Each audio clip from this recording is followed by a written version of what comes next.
तन्हाई में बैठा हूँ, दिल बेहद उदास है। हर याद तेरी आकर बन जाती खास है।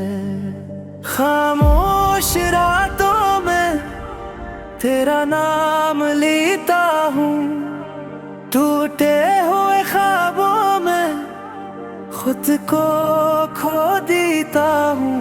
शहर की रौनक भी सुनसान लगती है, तेरे बगैर हर खुशी बेजान लगती है।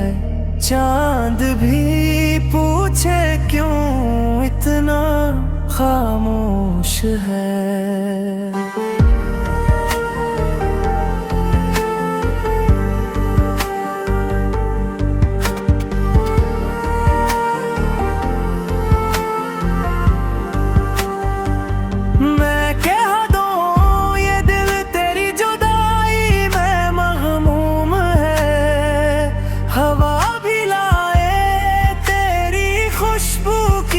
सदा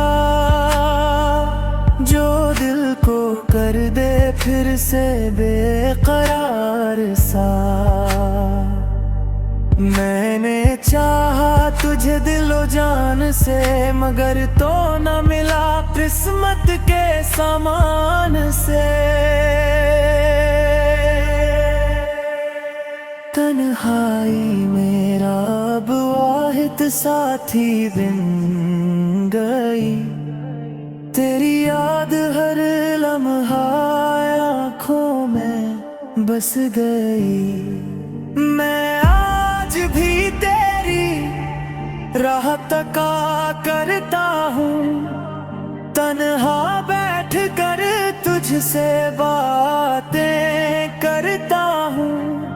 अगर तू लौट आए तो सब बदल जाए, ये खामोश दिल फिर से मुस्कुरा जाए। वरना तन्हाई ही मेरी दुनिया बन जाएगी, और ये मुहाबत बस